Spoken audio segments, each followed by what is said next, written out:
क्या ख़वातीन का चूड़ी पहनना फर्ज है?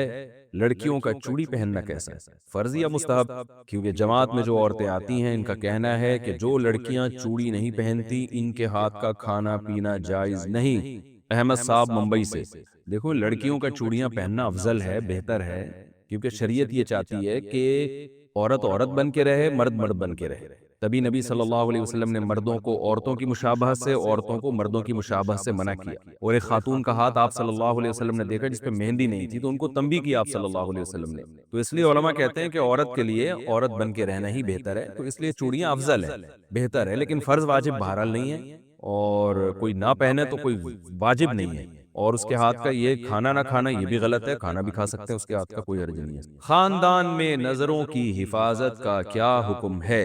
हमारे यहाँ जब मेहमान आते हैं या हम कहीं जाते हैं तो नामहरम खवातीन बेपर्दा होती हैं, वो सामने आकर बैठ जाती हैं। वालिदैन इसरार करते हैं कि इनसे मुलाकात करो। अगर हम मुस्कुराकर बात ना करें या बेतकल्लुफ होकर बात ना करें और नज़र की हिफाजत करें तो इसे बदअखलाकी समझा जाता है और रिश्तेदारों के नाराज होने का खदशा होता है। ऐसे में हम गुनाह से कैसे बचें? हारिस साहब, देखिए, रिश्तेदारों में जो जवान लड़कियां अगर आपसे पर्दा नहीं करती तो वो गुनहगार होंगी। पर्दा करना औरत पे फर्ज है, मर्द पे नहीं। आप अपनी खाला से, फूफी से, इन रिश्तेदारों से मिलने के लिए जाते हैं, तो अगर उनकी बेटियां हैं, कज़नें हैं या और रिश्तेदार खवातीन आपके सामने आके बैठ जाती हैं तो ये उनको शरीयत गुनाहगार कर रही है। आपने काम क्या करना है? आपने हंसी मजाक बेतकल्लुफ होके नहीं करना उनके साथ, और जितना आसानी से आपके लिए मुमकिन हो नजर की हिफाजत करनी है। लेकिन आपने ये नहीं करना कि अब आप इस चक्कर में बैठ बैठ गए कि जी अब लड़कियों की महफिल लगी हुई है तो चलो इसको और तूल दो। आप गए थे अपनी खाला से मिलने, तो फोकस उन्हीं को करें आप। फिर भी वो आके बैठ जाती हैं तो जाहिर है वो तो उनकी गलती है ना, वो आपकी गलती नहीं है। पर्दा औरत पे फर्ज है, मर्द पे नहीं फर्ज है। मर्द पे ये कि खामखा में लड़कियों में घुसने की, जैसे वो हम बचपन में होता है ना, लड़कियों में लड़का घूं खाता। अब पहले हमारे जमाने में बचपन में तो ऐसा ही होता था कि वो लड़कियों का शादी ब्याह में तंबू अलग होता था, लड़कों का अलग होता था। तो कोई लड़का इधर से घुस के लड़कियों में घुसता था तो हम तो मजाक उड़ाते थे, लड़कियों में लड़का घूं खाता। तो आप खामखा में लेडीज डिपार्टमेंट में कहीं जनानियां बैठी हुई हैं उसमें घुसने की कोशिश ना करें। ये मर्द के मर्दानगी के भी खिलाफ है और ये बहुत ही बेहुदा हरकत है। लेकिन ये कि आप आम महफिल में बैठे हो, उसमें अगर आपकी रिश्तेदार खवातीन आके बैठ जाती हैं तो आप नहीं बैठे, बैठी तो वो है। तो आप बस ये एहतियात करें कि हत्तल इम्कान नजर की हिफाजत करें, और कोई जरूरत की बात वो पूछ रही है तो आप बता भी सकते हैं, और फिर थोड़ा रिजर्व रहे आप। औरत को खुद अंदाजा हो जाता है ये बंदा रिजर्व है। फिर भी अगर बदअखलाकी का ताना आपको लगता है तो आप बदअखलाकी के ताने पे परेशान ना हो, और इसमें आप गुनाहगार नहीं होंगे, चाहे वालिदैन आपके नाराज ही क्यों ना हो जाएं, ठीक है ना? आप गुनाहगार नहीं होंगे। और कोशिश करें फिर उसमें कोई जो जितनी जितनी देर जरूरी आपका बैठना हो उतना बैठें, उसके बाद उठ के पतली गली से आप निकल लें। ज्यादा टाइम ऐसी मजलिस में आप ना गुजारें, क्योंकि आप गए अपने मामू से मिलने, चाचा से मिलने और लोगों से मिलने, तो जितनी देर के लिए आप गए थे उतनी देर बैठें और पतली गली से आप निकल के आ जाएं। लड़कियों की वजह से वहां महफिल में ज्यादा देर ना बैठें आप। उन्होंने मेरी गलती पे मुझे तंबी की, तो वाकई ये हदीस सही नहीं है, तो आइंदा मैं नहीं बयान करूंगा, बात खत्म हो गई, ठीक है ना। तो बात को तूल नहीं देना चाहिए। मेरा बयान करने का मकसद ये है कि जरा सी बात को आप राई का पहाड़ बना दे, ओ इतना लंबा चौड़ा। फिर उन्होंने कहा कि सारे उलमा देवबंद ऐसे ही कर रहे होते हैं। भाई सारे ऐसे नहीं कर रहे होते, जो कर रहे होते हैं उनका बता दो भाई ये सही हदीस नहीं है, ये सही हदीस है, वगैरह वगैरह। तो इसलिए बात को शॉर्ट करके किया करें, मुख्तसर, ताकि सुनने में भी मजा आए। मुझे लोग भेज रहे होते हैं इतने लंबे लंबे क्लिप होते हैं, मैं कहता हूँ भाई वो एक मजाहिया आता है, प्रैंकर, मजाहिया प्रैंकर आता है। मैं नहीं देखता प्रैंक वगैरह, पर टाइम ही नहीं है, कभी कभार गुजर जाता है, तो पास बड़े मजे मजे के होते हैं। तो मैं घर गया तो घर वालों ने मुझे बताया कि ये बड़े एक यूट्यूब पे ना बड़ा जबरदस्त इसका एक प्रैंक है। वो प्रैंक में उसने ये दिखाया कि ऐलान हो गया मस्जिद में फला का इंतकाल हो गया है ना, हालांकि हुआ नहीं था, वो प्रैंक किया उसने। अब लोग आ रहे हैं, लोग पूछ रहे जी वो मरहूम कैसे मरे। अब मैं आज के क्लिप के हिसाब से बता रहा हूँ कि जो क्लिप बाजियां करते हैं ना, टू द पॉइंट बात कम होती है, उसमें तूल बहुत दे देते हैं। तो उसने बताया कि जी वो ऐसे हुआ था कि वो मरहूम जो ऐसे मरे कि वो हुआ ये था कि सुबह सुबह निकले, बाइक पे बैठे, अब वो कान लगा के सुन रहे हैं ना, वो बाइक पे बैठे थे तो सामने से एक बहुत बड़ा ट्रक आया। अब मुझे पूरे पूरे अल्फाज याद नहीं है, मैं तो अपने अल्फाज में, तो ये उसे ट्रक से टक्कर होगी, कह रहे नहीं नहीं, हुआ ये कि वो ट्रक इतनी स्पीड के साथ आया और जू करता हुआ गुजर गया। तो क्या मतलब नहीं मरे वो? नहीं अभी नहीं मरे, आगे बता रहा हूं। अच्छा फिर क्या हुआ, जो मरे कैसे? कह रहे फिर वो गुजर गया, वो उससे कुछ नहीं हुआ इनको ना। अब क्या हुआ जी, फिर ये गए, तो ये घर गए, किसी ने लस्सी बना के इनको दी, तो लस्सी में मीठा ज्यादा था या क्या था, वो पी के ये सो गए। अब उसका ख्याल था शायद शुगर लेवल बढ़ गया, वो मर गए। कह रहा है लंबा सोए हैं, तो बारात में ना किसी की बारात थी, तो उसमें फायरिंग हो रही थी, तो इनकी आंख खुल गई। वो कह रहा है मरे कब कह रहा है भी सब्र करो सब्र करो। कह रहा है फिर हुआ ये कि बारात में आपको पता है जब फायरिंग होती है तो गवर्नमेंट ने मना किया है कि फायरिंग मत करो, क्योंकि गोली सिर्फ ऊपर नहीं जाती, उसने नीचे भी आना होता है। तो अब वो समझा कि शायद गोली ऊपर जाके इसकी खोपड़ी में आगे लगी होगी मरहूम के। तो कह रहे हुआ ये कि वो जब बारात में वो नींद आई हुई थी, लस्सी पी के उठे, शादी में तैयार होके गए, फायरिंग हुई, गोलियां ऊपर भी जाती हैं नीचे भी आती हैं। वो कह रहे हाँ ऐसा तो होता है, तो गोलियां ऊपर भी आई नीचे भी आई, वो ये गलत है, नहीं होना चाहिए, ऐसे फायरिंग नहीं होनी चाहिए, इससे लोगों के मरने का खतरा होता है। तो कह रहे वो मर गए, कह रहे नहीं वो मरे नहीं, खाना खा के वापस आ गए। समझ रहे हो, अगले को इतना जिच करो ना कि वो उठा के उसको मार दे सामने वाले को। अच्छा फिर दिखाया कि अगला बंदा आया ना, अगला बंदा आया मरहूम के यहाँ ताजियत के लिए जब आया ना, तो उस अगले बंदे ने इनसे लवाहिकीन से पूछा भाई कैसे मरे, तो इसने कहा वो सुबह निकले थे मोटरसाइकिल पे। दूसरे ने कहा मैं बता देता हूँ, सुबह निकले, ट्रक आजा गुजर गया, नहीं मरे, उसके बाद लस्सी पी उठे, नहीं मरे, बारात में गए, नहीं मरे, यहां तक तो पता है, आगे बता क्या हुआ, यहां तक मैंने इसको बता दिया। तो बाज स्कॉलर क्या करते हैं कि टू द पॉइंट जो बात है, भाई हमने कोई हदीस ज़ईफ सुनाई है, आप बता दो ये हदीस क्या है, ज़ईफ है, अल्लाह की कसम मैं मान लूंगा, मैं फौरन ऐलान कर दूंगा, मुझे कोई रुजू में, मुझे तो शुक्रिया यार, आपने मुझे ज्यादा गुमराही से बचा लिया, बड़ी गुमराही से आपने मुझे बचा लिया ना, कि यार मेरा तो मजाक उड़ता ना, आपने तो मेरी बेइज्जती से मुझे बचा लिया, मेरा तो शुक्रिया बनता है। आगे वो बयान इतने लोगों तक जाता, लोग कहते हैं यार मौलवी साहब इतनी बड़े फेंकू, इतनी मनगढ़ंत हदीस सुना रहे हैं और इतनी ठटाई के साथ सुना रहे हैं। मैंने एक गलत बयान कर दिया था कि नबी सल्लल्लाहु अलैहि वसल्लम ने कलेजी नहीं खाई, वो बिल्कुल गलत था, हालांकि नबी से कलेजी खाना साबित है। मैंने हर जगह से बयान हटवाया, मुझे किसी ने बताया भाई आपने क्या कह दिया, कलेजी खाना तो साबित है, मैंने हर जगह से बयान हटवाया, फिर भी वो मिलियंस में चला गया। अब उसमें किसकी बेइज्जती हो रही है? अभी इतवार के बयान में फला सद्दक़ा वला सल्ला, अब बयान में इंसान तर्जमे को कम फोकस करता है ना अवाम पे, तो सदके में मेरा दिमाग सदके की तरफ चला गया। मैंने कहा काफिर ने ना सदका दिया ना नमाज पढ़ी। बाद में जब मेरा बयान यूट्यूब पे गया है तो मैंने कहा फला सद्दक़ा का माना तो तस्दीक करना होता है, सदका तो होता ही नहीं है। कितनी बड़ा ब्लेंडर हुआ मुझसे, सद्दक़ा युसद्दिक़ु तस्दीक़न है ना, ये तो वो ग्रामर है जो हम बच्चों को 2-3-6 साल हमने पढ़ाई है। तो मैंने कहा कितना बुरा इमेज जाएगा यार, फला सद्दक़ा का तर्जमा मैं कर रहा हूँ, सदका नहीं किया। तो मैंने फौरन वो अहमद भाई को फोन किया, भाई ये हटा यार, ये तो मेरी ठीक ठाक बेइज्जती हो रही है कि सद्दक़ा का मैंने तर्जमा गलत कर दिया, तो हटाओ भाई है। अब ऐसे मौके पे अगर कोई फौरन मुझे फोन करके कह दे कि मुफ्ती साहब सद्दक़ा का तर्जमा में आपसे क्या हो गई है, गलती हो गई, वो सदका नहीं है, वो सद्दक़ा है, वैसे भी सदका का वो सदका बनता ही नहीं है ना, तस्दीक से वो तो वाज़े, तो मेरे पर एहसान होता ना। तो ये मिस्टेक हर आदमी से जबान की मिस्टेक होती है, उसका तरीका ये है कि भाई आप उसको तमीज से बता दें, फिर भी रुजू न करे, फिर आप बोलोगे यार बड़ा बदतमीज आदमी है, ढीठ आदमी है, उसको बताया भी है फिर भी रुजू नहीं कर रहा, या तो एक्सप्लेन करे, रुजू फिर भी नहीं कर रहा। तो कहीं भी ऐसी बात हो टू द पॉइंट, इख्तलाफ को इतनी हवा नहीं देनी चाहिए, समझते हो कि नहीं समझते हो। अच्छा जो मैंने बयान लेके चला था, मैंने कहा था उसको मैं कंप्लीट करूंगा, उसमें एक अहम बात कंप्लीट करने की रह गई थी। असल जो बयान में लेके चला था वो तो ये चला था कि जो अल्लाह को भूलता है अल्लाह उसे अपना आप भुला देता है। अब ये टॉपिक तो अभी कंप्लीट हो नहीं सकता, बड़ा लंबा टॉपिक है, इसको हम अगले हफ्ते लेके चलेंगे। एक दूसरा टॉपिक मैंने बीच में दूध के अलावा छेड़ दिया था, वो टॉपिक ये था कि आपको लोग क्या करते हैं, उलमा से हटा देंगे। जैसे मैंने कहा ना, ईसाई एतराज करके हटा तो देते हैं, खुद अपने पास कुछ पैकेज होता ही नहीं। यहूदी आपको इस्लाम से हटा देगा, हटा के कहां लेके जाएगा, बंद गली में, यहूदियत को तो हम फॉलो नहीं करेंगे। इसी तरह खूब समझ लें। फिर उस पे अहले हदीस पे बात आई थी। फिर एक और अहम जो असल मेरा हदफ था, मैंने मिसालों में बात लंबी कर दी थी, वो ये था कि आज बहुत से लोग उलमा पे एतराज करते हैं कि ये निजाम की तब्दीली की बात नहीं करते, ये सिर्फ तज़किये पे लगे हुए हैं, तज़किये पे खानकाहें खोली हुई हैं, लोगों को अल्लाह अल्लाह सिखा रहे हैं, लोगों को कह रहे हैं फुहुश फिल्में छोड़ दो, बदनजरी छोड़ दो, जिना छोड़ दो, नमाज पे आ जाओ, सिस्टम की तब्दीली की बात नहीं कर रही है। तो ऐसे स्कॉलर का जज्बा अच्छा है, मैं जज्बे पे वो नहीं करता, लेकिन ये क्या कर रहे हैं, ये लोगों को उलमा से बदगुमान कर देते हैं कि उलमा तो घरों में बंद होके बैठ गए हैं, सिस्टम की तो बात ही नहीं कर रहे, लेकिन खुद इनके पास भी सिस्टम की तब्दीली का कोई पैकेज नहीं है। तो जब भी कोई ऐसे मुबहम नारे लगाए ना, आप उससे ये पूछें कि ठीक है आप सिस्टम की तब्दीली की बात कर रहे हैं, बात करने पर गवर्नमेंट की तरफ से कोई पाबंदी नहीं है, आप उसके लिए कर क्या रहे हैं। मैंने बयान में मिसाल दी थी ना कि 20 साल पहले एक सियासी लीडर की मैं तकरीर सुन रहा था, अभी यूट्यूब पे फेसबुक पे किसी ने चलाई हुई थी, वो एस्टेब्लिशमेंट को बुरा कह रहा है, वो हुकूमत को बुरा कह रहा है, वो वजीर आजम को बुरा कह रहा है, सबको बुरा कह रहा है, लोग कह रहे हैं हक परस्त है। बाद में पता चला इतने बुरे वो नहीं थे जितना ये निकला। अब मैं नाम तो नहीं ले सकता, वो तो जिसकी जो उनकी जमात को फॉलो करते हैं वो बिफर जाएंगे, क्योंकि हम मिंबर पे ऐसी बातें नहीं की जाती। लेकिन सभी बुरा भला कह रहे हैं उसको, A to Z पूरा पाकिस्तान ही कह रहा है। क्यों? उस लीडर ने क्या किया, ये लेबल लगा के ना लोगों के जज्बात को कैश करा के अपनी तरफ लाया, और अपने पास भी तब्दीली का कोई पैकेज बोलो नहीं था। तो खूब समझ लो, बाज दफा दूसरे को बुरा कहा जाता है लोगों को दूसरों से काटने के लिए, लेकिन अपने पास भी कोई तब्दीली का पैकेज नहीं होता। तो ऐसे बुरा कहने पर गवर्नमेंट की तरफ से कोई पाबंदी नहीं है। ये हक बयानी कोई फायदे की चीज नहीं है कि आप सबको बुरा भला कहो। लोग समझते हैं ये है बरहक, आप क्या करोगे, आपके पास भी कुछ नहीं है।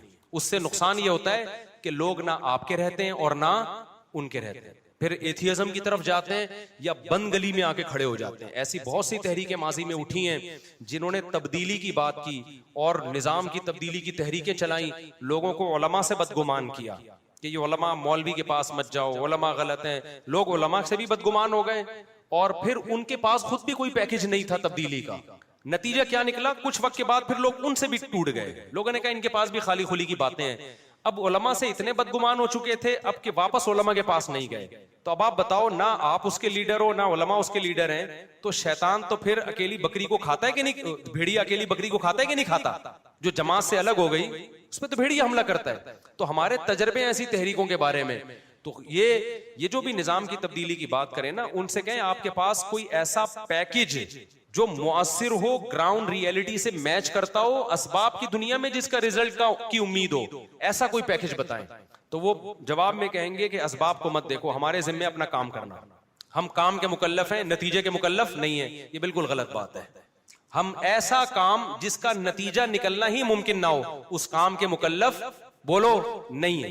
मैं इसकी मिसालें देता हूं आपको, क्योंकि यूनिवर्सिटियों में इस तरह की तहरीकें चल रही हैं जो आपको उलमा से हटाएंगे, निजाम की तब्दीली की बातें करेंगे, मगर तब्दीली का उनके पास ना रोड मैप है, ना उनके पास अफराद हैं, ना उनके पास कोई ऐसा पैकेज है जो सूटेबल पैकेज हो। हवाई बातें बहुत मिलेंगी उनके पास आपको। तो लोग उनकी बातें सुन के उलमा से बदगुमान हो जाते हैं कि उलमा का जब बयान सुनो तो या तो 4 शादियां आ रही होंगी, या नमाज की बात आ रही होगी, रोजे की बात आ रही होगी, माँ बाप की इताअत, माँ है, बाप है, बीवी की खिदमत, बीवी के जो है ना हुकूक पूरे करो, बीवी को चाहिए शौहर की इज्जत करे।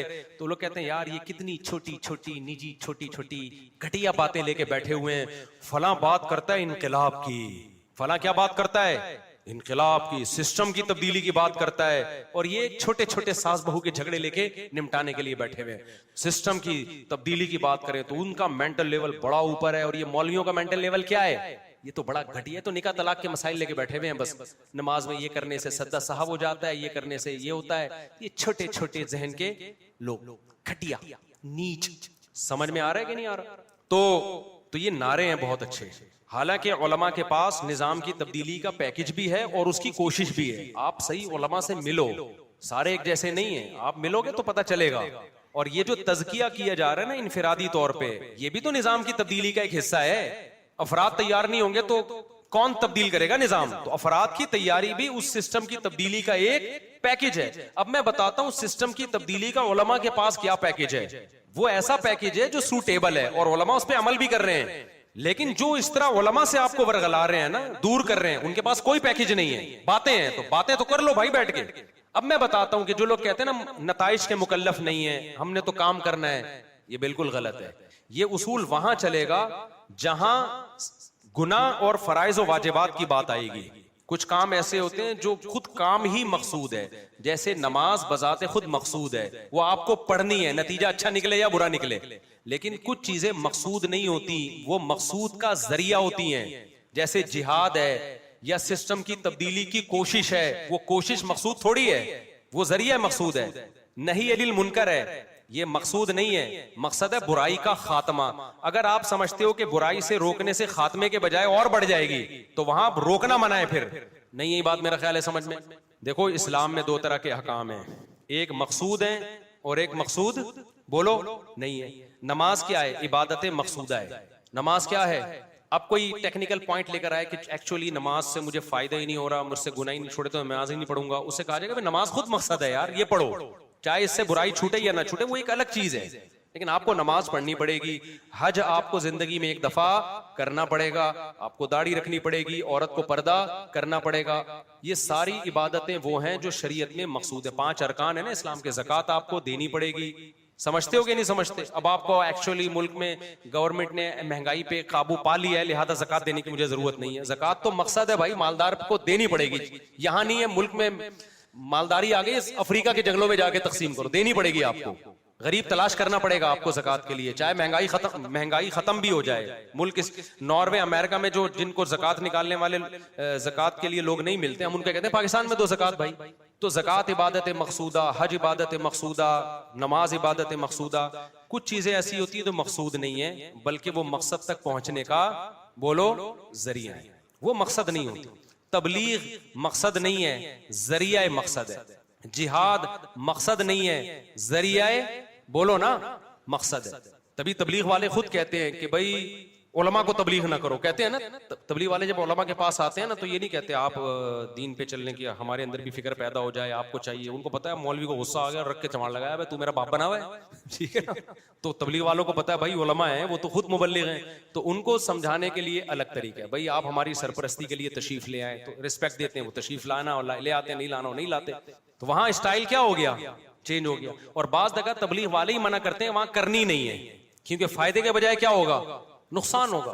बेमौका तबलीग जैसे होती है। अब आपको पता है कि मैं इसको तबलीग करूंगा, आगे से रिस्पांस जो आएगा उल्टा आएगा। तो ऐसे मौके पे आप ये बात करो कि हम काम के मुकल्लफ हैं, नतीजे के मुकल्लफ नहीं है। ये गलत बात होगी कि नहीं होगी? आपके अब्बा गुस्से में बैठे हुए हैं, या बेगम, अब्बा की मिसाल समझ में नहीं आएगी, बेगम गुस्से में बैठी हुई है, पहले ही फड्डा चल रहा है, आप नान नफका नहीं अदा कर रहे, आप अंडे पराठे टाइम पे नहीं लेकर आ रहे, डबल रोटी टाइम पे नहीं लेकर आ रहे, वो बेचारी जिच होके बैठी हुई है ना मुसीबत में, गुस्सा आया हुआ है उसको आपके ऊपर यार, और वाकई गलती आपकी है। ऐसे मौके पे आप उसको समझाएं, बेगम पर्दा किया करो, नमाज पिया करो, पढ़ा करो। वो गुस्से में भिन्नाई भी बैठी है, आप उसके बेसिक हुकूक अदा नहीं कर रहे, आप अंटियों से आपके सेटिंग भी चल रही है, इसमें आप पकड़े गए रंगे हाथों, वो इस पे आप अपना गुस्सा निकाल रही है, और आप उसे नमाज रोजे के फजाइल सुना रहे हो, तो वो मानेगी? वो बोलेगी तू अंटियों को सुबह शाम जाके देख रहा है, अभी मैंने तेरा ये मोबाइल से नंबर निकाले हैं और मुझे नसीहत इस मौके पे कर रहे, कम से कम अभी नहीं बनती ये नसीहत, तो बेमौका तबलीग होगी ना।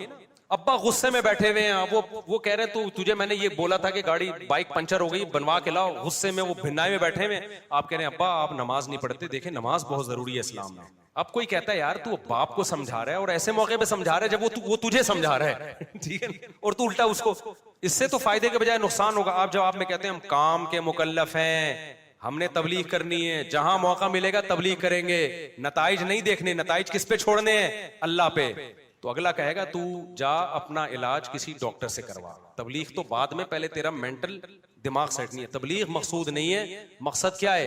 अब ये नहीं कि तबलीग छोड़ दें, तबलीग तो करनी है, लेकिन स्टाइल कहां कैसा होगा, वहां तबलीग ऐसे करेंगे कि गुस्सा ठंडा हो जाए, और खुद ना समझाएं, अब्बा को किसी मौलाना के बयान में ले जाएं, या अम्मा को बोल दें, वो समझा देंगे, ठीक है ना। अम्मा को समझा दें, अब्बा खुद ही समझ जाएंगे, उनको अलग से समझाने की जरूरत नहीं रही। देखो फिरौन चाहता था हजरत मूसा को कत्ल कर दे, हजारों बच्चे कत्ल कर दिए ना, फिरौन की बीवी रुकावट नहीं बनी, फिरौन ने बनी इसराइल के हजारों बच्चे कत्ल कर दिए। लेकिन मूसा अलैहिस्सलाम जब संदूक से निकले, फिरौन ने इरादा किया कत्ल करता हूं, बीवी ने कहा नहीं करो, फिरौन ने कहा ठीक है नहीं करता।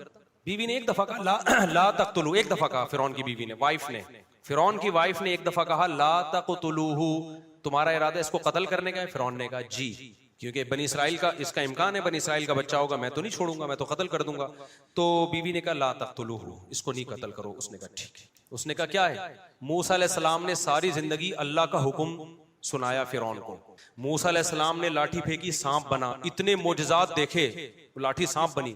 फिरौन ने देखा कि हजारों जादूगर मूसा के हाथ पे ईमान ले आए, और मूसा बात किसकी कर रहे हैं? अल्लाह की। फिर भी फिरौन एक बात भी नहीं माना। बीवी ने एक दफा कहा कि ला तक़तुलूहु, बच्चे को कत्ल नहीं करो, फिरौन ने कहा ठीक है। फिरौन ने क्या कहा? कबूल है। इससे आप बीवी की पावर और ताकत का अंदाजा लगाओ, बीवी की ताकत का अंदाजा लगाओ, कितनी पावरफुल होती है औरत। तभी जब तूफान आ रहा था ना कराची में, लोग कह रहे थे बीवी को छत पे भेज दो, तूफान का मुकाबला तूफान कर सकता है। खैर, खवातीन गुस्से होती हैं, भाई एंटरटेनमेंट है यार, हम लोग के हंसने की और क्या चीज है यार। खवातीन कहती है हमारा मजाक उड़ा रहा है, हम लोग को भी तो हंसने का बनता है कि नहीं बनता आदमियों को? हम इन्हीं चीजों से खुश होते हैं। क्या ख्याल है यार? तो हंसने तो हम कोई सीरियस थोड़ी हैं। मुझे बहुत नीचे उल्टे कमेंट्स किए होते हैं खवातीन ने, हमारा मजाक उड़ाता रहता है और यूं है और फलाना है, तूफान का मुकाबला तूफान कर सकता है और हर वक्त हमारे। यार हम लोग खुश हो रहे हैं और कुछ भी नहीं है, खुश हो रहे हैं, घर से बाहर हैं हम, घर से बाहर हमें खुश होने के और कोई इसके ये सीरियस नहीं हो आप लोग इसमें। कोई होता है तो अपनी जिम्मेदारी पे सीरियस हो जाएगा। अच्छा, तो मैं क्या बात कर रहा था? अब देखो, ग्राउंड रियलिटी देखकर हुक्म है कि जो चीज जरिया मकसूद है उसमें ग्राउंड रियलिटी देखी जाएगी कि इसके रिजल्ट क्या निकलेगा। अब देखो, मूसा अलैहिस्सलाम फिरौन के खिलाफ खड़े हुए, बनी इसराइल सारे हजरत मूसा के साथ हो गए। मूसा कलीमुल्लाह थे, लाठी सांप बना देते थे, क्या कुछ अल्लाह ने मोजज़े दिए। मगर फिरौन के खिलाफ सिस्टम की तब्दीली की बात तो की, मगर वे ऑफ चेंजिंग क्या था? जो ग्राउंड रियलिटी से मैच कर रहा हो। सबसे पहले तो अल्लाह ने जब हजरत मूसा को फिरौन के पास भेजा कि फिरौन के पास जाओ तबलीग करो, मूसा अलैहिस्सलाम ने ग्राउंड रियलिटी को देखकर एक इश्काल किया जो बिल्कुल बजा था। ए अल्लाह, मैं तो वैसे ही मोस्ट वांटेड हूं, मुझसे गलती से एक इंसान कत्ल हो गया है, मैं वहां जाऊंगा वो तो मुझे मार देंगे, तो तबलीग कहां होगी? हजरत मूसा को क्या कहना चाहिए था? अल्लाह का हुक्म है जाएंगे, बेले गर्दन उड़ा दी जाए। लेकिन हजरत मूसा को पता था अल्लाह ने मुझे एक मिशन दिया है, वो मिशन की मैंने तकमील करनी है। तो मैं ऐसे ही फिरौन के महल में चला गया तो फिरौन तो मुझे कत्ल कर देगा, वो मिशन क्या हो जाएगा?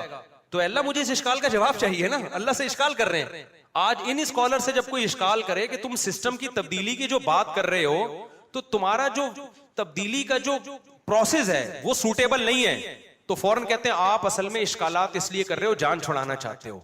ओ भाई, जब तक हमारे पास इस इश्काल का जवाब नहीं आएगा हम आपकी तहरीक का हिस्सा नहीं बन सकते, रिजल्ट गलत निकलेगा उसका। तो मूसा अलैहिस्सलाम ने भी अल्लाह से पहला सवाल किया था, अल्लाह मसला ये है कि मैं जाऊंगा वो तो मुझे क्या कर देंगे? कत्ल कर देंगे। तो इश्काल बनता था ना कि अल्लाह तो ऐसे शख्स को पैगंबर बना के भेज रहा है जिसको तो फिरौन पहले ही तलाश कर रहा है। और कितना ग्राउंड रियलिटी से हट के एक बात है कि मैं जाऊं भी, एक तो पकड़ा भी जाऊं और उल्टा नसीहत करना शुरू कर दूं। फिर अल्लाह ने गारंटी ली कि ए मूसा वो तुझे कत्ल नहीं करेंगे। अब जब अल्लाह ने गारंटी ले ली है, अब ग्राउंड रियलिटी कह रही है जब अल्लाह जिम्मेदार है तो अब मेरा जाना बोलो बनता है। तो हमारे से अल्लाह तो ऐसी गारंटी नहीं लेता कि तुम जाओ और मैं गारंटी लेता हूं। जब तक अल्लाह ने गारंटी नहीं ली है, मूसा अलैहिस्सलाम बोलो नहीं गए। हमारे नबी ने हमेशा पहरे रखे हैं, पहरेदार। रात को भी आपके पास पहरेदार होते थे, दिन में भी पहरेदार होते थे, जंगों में भी होते थे, अमन में भी होते थे। अल्लाह ने गारंटी ली कि आप पहरेदार हटा दें, ये आपको कत्ल नहीं कर सकते। उस दिन से नबी ने अपने गार्ड क्या कर दिए? हटा दिए। कि अब अल्लाह ने क्या ले ली है?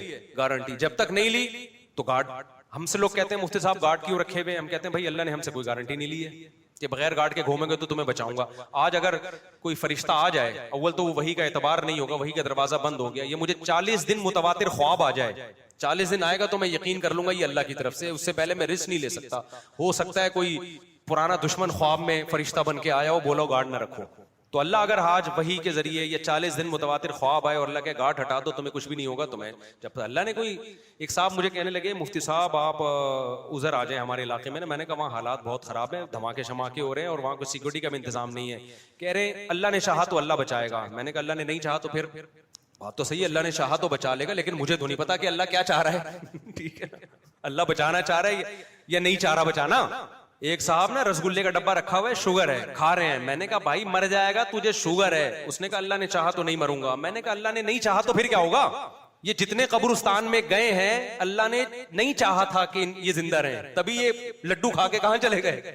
कब्रिस्तान में चले गए। तो तुझे किसने बताया कि अल्लाह चाहेगा कि नहीं चाहेगा? हमें नहीं पता, लिहाजा हम मुकल्लफ हैं असबाब के। हम ग्राउंड रियलिटी और असबाब को देख के तबलीग भी करेंगे, सिस्टम की तब्दीली की भी कोशिश करेंगे। तो मूसा अलैहिस्सलाम का काम क्या था? सिस्टम को तब्दील करना। उसके लिए ग्राउंड रियलिटी को सामने रखा गया। फिर मूसा अलैहिस्सलाम का एक मसला, हजरत मूसा ने कहा मेरी जबान में फसाहत नहीं है, मैं जब बात करता हूं तो जबान में क्या है? फसाहत नहीं है, लुकनत है जबान में या और कोई बीमारी है जबान में। तो ग्राउंड रियलिटी क्या कहती है? भाई आप जा रहे हैं बादशाह के पास, अवाम के पास, आपको अगर बोलना नहीं आता सही तरीके से तो ग्राउंड रियलिटी ये कहती है कि तबलीग का असर नहीं होगा।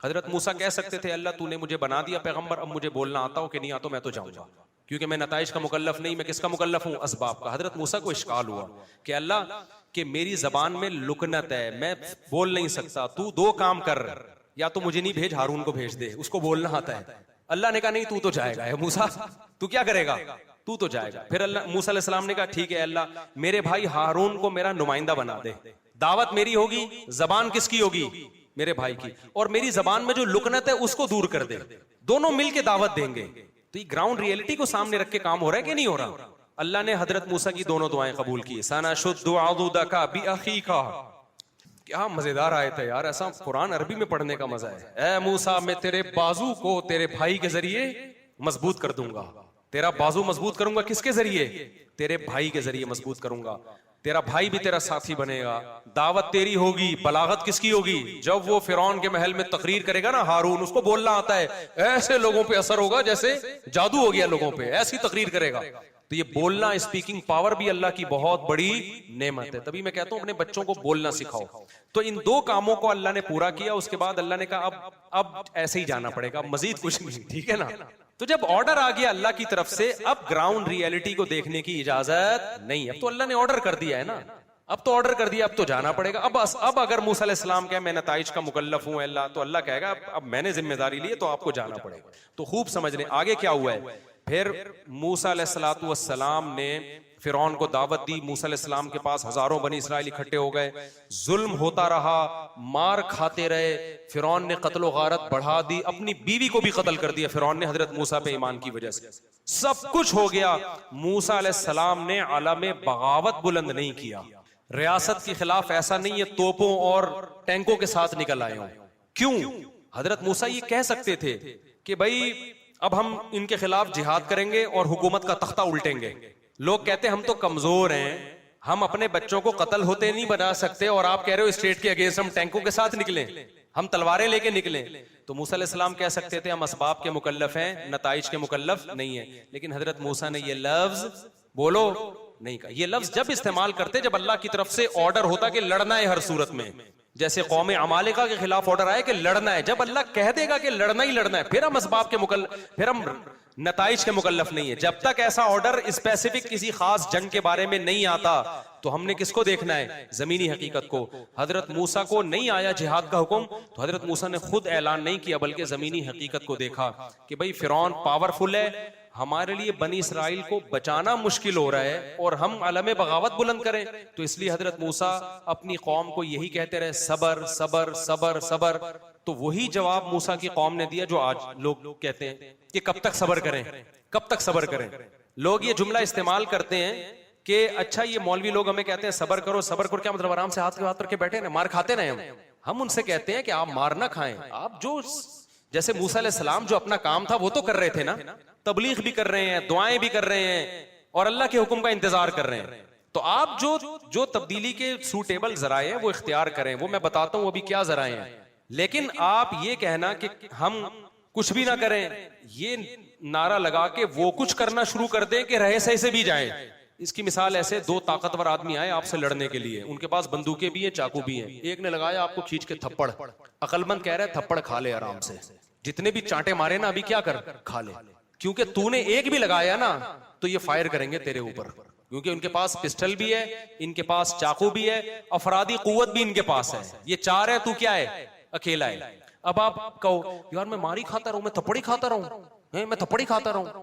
हम कहेंगे हम नहीं कह रहे थप्पड़ खाता रहे, तू अपना हाथ से दिफा की भी कोशिश कर, भागने की भी कोशिश कर। यहां खड़े होकर कौन कह रहा है तू खाता रहे? भाग सकता है भाग जा, भागने का रास्ता भी नहीं है, थप्पड़ खाने का रास्ता भी नहीं है, यानी थप्पड़ भी बर्दाश्त नहीं हो तो दुआ के अलावा तेरे पास कोई ऑप्शन नहीं है। अब ये कि हम उसको ये कहें कि ऐसे ही मार खाता रहे, लिहाजा इसके नतीजे में तू रिप्लाई करना शुरू कर दे, थप्पड़ मारना शुरू कर दे, तो भाई अभी चांटे खा रहा है ना, तूने एक थप्पड़ लगाया तो आगे गोलियां खाएगा। जैसे डाकू नहीं आके बंदे से मोबाइल छीन रहे होते, हम कहते हैं तमीज से दे दो। अब कोई कहे मैं मोबाइल दे दूं, जो भी डाकू है मोबाइल उठा के दे दूं उसको, हम कहते हैं भाई दे दे, जो भी डाकू है मोबाइल उठा के दे दे। यार ये तो फिर डकैती होती रहेगी। भाई हम कहते हैं उसके लिए सूटेबल ये है कि थाने में रिपोर्ट करा, या अपने पास दिफा के लिए असलहा रखो, या दुकानों पे असलहा लाइसेंस बनवाओ ताकि एक दुकान लुट रही हो तो दूसरा फायर करे। लेकिन जब तक ये चीजें आपके पास नहीं है तो आप ये सोच के डाकू तो मोबाइल लेते रहेंगे, आपने जरा सा आपके पास है कुछ नहीं, तो आप अगर नहीं दोगे तो वो फायर मार के आपको मार देगा, उसका कुछ भी नहीं जा रहा। तो यहां भी यही है मेरे भाई कि ऐसा पैकेज इनकलाब का दे रहे हैं कि उस पैकेज पर अमल करने से जो रहा सहा इस्लाम और रही सही खैर है उससे भी आपको हाथ धोने पड़ जाएंगे। समझते हो कि नहीं समझते हो? तो ऐसे लोग जो ऐसे स्कॉलर आपको उलमा से हटा रहे हैं कि इनकलाब इनकलाब इनकलाब और सिस्टम की तब्दीली, लेकिन सिस्टम की तब्दीली का कोई सूटेबल पैकेज नहीं है। जो है वो बड़ा डेंजरस है, उससे फायदे के बजाय क्या होगा, नुकसान होगा। तो वो फिर और आपको दलदल में ले जाएगा। तो सूटेबल तरीका जो उलमा कहते हैं वो सब इख्तियार कर सकते हैं। नंबर एक, हमारे यहाँ ब्यूरोक्रेट्स हैं जो असल में, देखो इस्टेब्लिशमेंट और ब्यूरोक्रेट्स इनके हाथ में हुकूमत की लगाम होती है। गलत तो नहीं कह रहा मैं? 3 शोबे हैं, अदलिया, जज अगर आपकी मर्जी का नहीं है तो किसी का बाप भी उससे सही फैसला नहीं करवा सकता। देखो पीपल्स पार्टी का जज होगा तो पीपल्स पार्टी में जितने केस होंगे वो सारे क्या उतरेंगे, वो बड़े बड़े खून माफ हो जाएंगे। जज अगर मुस्लिम लीग का होगा तो मुस्लिम लीगों के सारे खून क्या हो जाएंगे, हलाल हो जाएंगे। अगर वो जिस भी सियासी तंजीम, 2 तंजीमों का नाम सिर्फ एक मिसाल के तो वो सब तंजीमों का यही हाल है, इसमें कोई भी बचा हुआ नहीं है।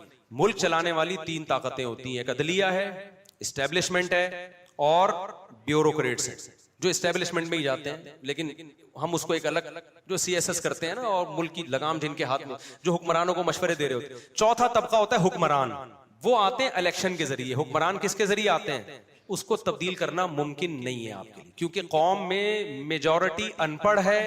तो जब तक ये सिस्टम तब्दील नहीं होगा ना जमहूरियत का, तो अनपढ़ लोग ही आएंगे आमतौर पर।